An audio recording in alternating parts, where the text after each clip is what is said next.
आइए अब अगला ये जो क्वेश्चन है ना, ये दिया हुआ है यूनिट्स एंड मेजरमेंट का, जिसमें अलग अलग फिजिकल क्वांटिटी का डायमेंशनल फार्मूला आपको बताना है।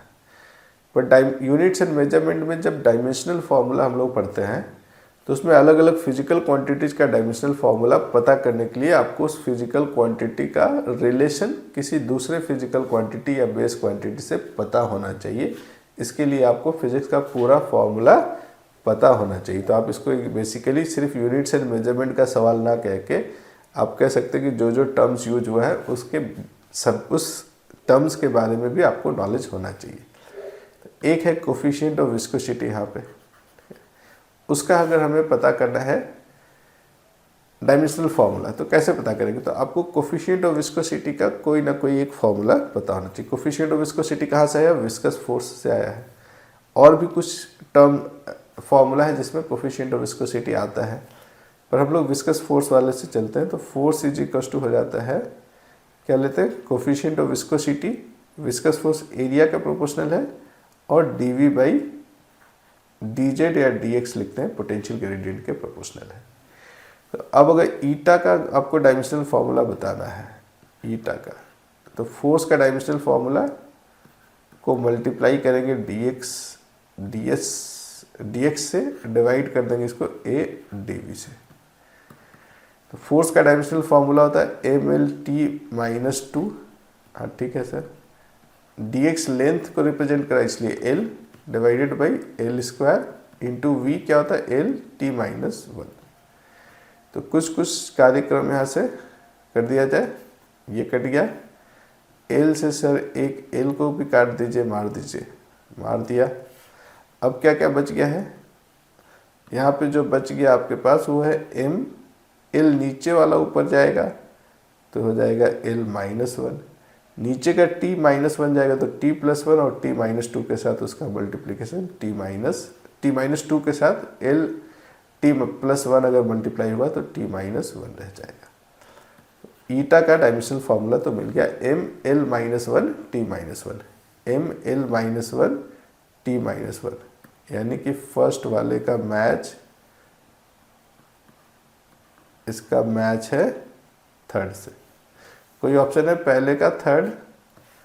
पहले का थर्ड सिर्फ ऑप्शन 2 में है। आप जल्दी में है तो 2 को टिक लगा दीजिए, नहीं तो 1-2 और चेक कर लीजिए, ठीक है? क्योंकि ऐसा और कोई ऑप्शन नहीं है जिसमें पहले वाले का मैच थर्ड से दिखा रहा हो। चलिए आगे बढ़ते हैं, और को भी चेक कर लेते हैं। आई होप कि ये पॉइंट आप लोग को क्लियर है। अगले का टेस्ट करने का तरीका क्या होगा? Surface tension. सरफेस टेंशन हम लोग जानते हैं, सरफेस टेंशन का डेफिनेशन है ये फोर्स पर यूनिट लेंथ होता है। फोर्स का आप जानते हैं ml-t-2 और लेंथ का होता है l, तो ये क्या हो जाएगा? l कट गया तो ml0t-2। फोर्स का ml-t-2 क्यों लिख रहे हैं बार बार? किसी को कंफ्यूजन होगा। तो ये मास इंटू एक्सेलरेशन होता है। एक्सेलरेशन होता है डिस्टेंस पर सेकेंड यानी वेलोसिटी पर second, rate of change of velocity. तो l-t-2 एक्सेलरेशन के लिए, m मास के लिए। अब देखिए कोई मैच कर रहा है क्या सरफेस टेंशन के लिए? ml0t-2, हाँ सर मैच कर रहा है, ये फोर्थ से मैच कर रहा है। बी का मैच किससे? फोर्थ से। ये किस में दिया हुआ है सर? ऑप्शन 2 में ही दिया हुआ, और किसी में नहीं दिया हुआ।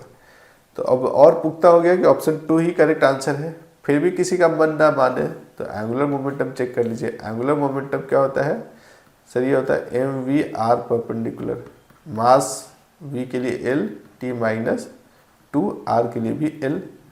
तो क्या होगा? ये 2 बार l आ गया तो क्या l स्क्वायर कर सकते हैं इसको? तो देखिए कोई है ml2t-2, हाँ सर ये दिख रहा है फर्स्ट, सी का फर्स्ट कहीं दिया है? नहीं नहीं नहीं, गलती नहीं, ml-1 होगा यहाँ पे।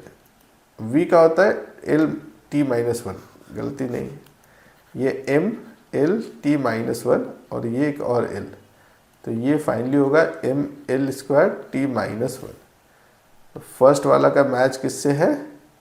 थर्ड, सी का मैच किससे है, सेकेंड से, सी का सेकेंड से। और कंफर्म हो गया कि ऑप्शन 2 ही होना चाहिए अब तो। पर लास्ट भी चेक करेंगे, जब इतना हम लोगों ने चेक किया, तो चेक किसको करते हैं, रोटेशनल काइनेटिक एनर्जी को। रोटेशनल काइनेटिक एनर्जी हो या ट्रांसलेशनल काइनेटिक एनर्जी हो या कोई भी एनर्जी हो या वर्क डन हो, डायमेंशनल फार्मूला क्या होगा, सेम होगा। ठीक है, वर्क एनर्जी थ्योरम से देखेंगे कि kinetic energy is equal to work done by all the forces, तो वर्क डन। तो आप इसको ऐसे भी कर सकते हैं कि काइनेटिक, रोटेशनल काइनेटिक एनर्जी और ट्रांसलेशनल काइनेटिक एनर्जी का डायमेंशनल फार्मूला में कोई फर्क नहीं आता।